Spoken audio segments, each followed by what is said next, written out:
لقاء خاص ومميز مع الفنانه والنجمه الكبيره الفنانه انتصار. اهلا وسهلا بحضرتك. اهلا وسهلا. النهارده طبعا مسرحيه شويه وسطينا بتروح الفنان بدريه طلبه الفنان انتصار والفنان حمد الوزير والفنان فيلا ادريس. النهارده كان المسرح كله كان مبسوط وسعيد الحمد لله. احنا كنا مستنيين نعرض في القاهره وكنا عرضنا في اسكندريه في موسم صيفي ناجح الحمد لله. فقلنا بقى نيجي نعرض في القاهره موسم شتاء. يعني قلنا مع ان في الشتاء اسكندريه جميله جدا، بس قلنا بقى نيجي نعرض هنا في القاهره يعني عشان نكلم النجاح ده برضه. يعني انت عارف طبعا عرض في القاهره دايما بيبقى احسن من عرض في اسكندريه، مع ان اسكندريه جمهور وناس متذوقين، بس برضه عرض في القاهره مع زمايلنا اللي ما لحقوش منها اسكندريه.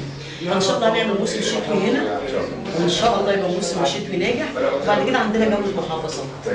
حضرتك الاداء مع المسرح جميل جدا مع الفنانه بدريه طلبه. طبعا حضرتك بطل في العرض الاخير وكمان معاهم الفنان حمد الوزير والفنان بس انت حضرتك الفنانه بدريه طلبه وحضرتك كنتوا عاملين دويتو كده جميل جدا، يعني في افيهات جميله جدا. ما احنا من زمان بنشتغل مع بعض وفاهمين بعض واسكندرانيه زي أيوة. بعض، واشتغلنا مع بعض قبل كده، بعدين عملنا برنامج نفسنا مع بعض طبعا على القاهره والناس. فطبعا طبعا الكوميديانات لما بيتفاهموا بيطلعوا نتيجه كويسه جدا. اكيد. فانا وهي متفاهمين كممثلات مع بعض، وده كان واضح جدا الجمهور على المسرح. عشره بقى طبعا. احنا بنتكلم في 15 20 سنه يعني.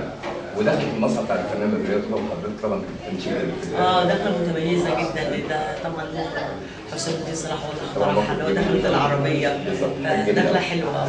وصورتك منوره طبعا على المسرح.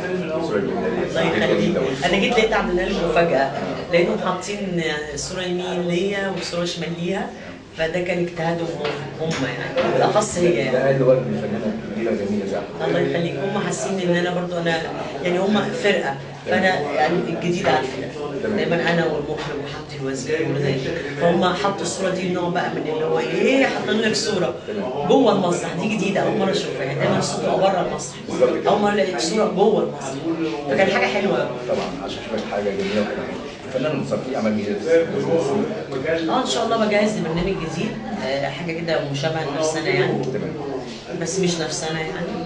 وان شاء الله داخله مسلسل، بس لسه في مرحله بنقراه، فمش هقدر اقول لك هو ايه بقى. تمام.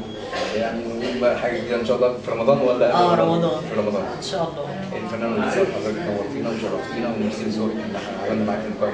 الله يخليك. الله يخليك. لو قلنا بقى كلمه لبرنامج جديد مني على القناه، اقول ان انا النهارده اول لقاء ليا معاكم، بس ان شاء الله مش هيبقى اخر لقاء، وان شاء الله من تقدم لتقدم، وان شاء الله تبقوا معانا دايما في كل الشغل. وكلمه للمليجي. الميجي كان مشرفنا امبارح في الجنرال، وشرفتنا النهارده برضه في اول يوم عرض. ده نزيد شرف. والنيروك اللي حضرتك كنت عاملاه امبارح انا ما عرفتكيش كنت لابسه طاقيه عشان الدنيا ساقعه. ايوه. الفنان انتصار انا اتشرفت بحضرتك فنانه جميله، كل جمهورك بيحبك ان حضرتك فنانه بشوشه وجميله، وكنا سعداء باللقاء معاك. الله يخليك. شكرا جزيلا.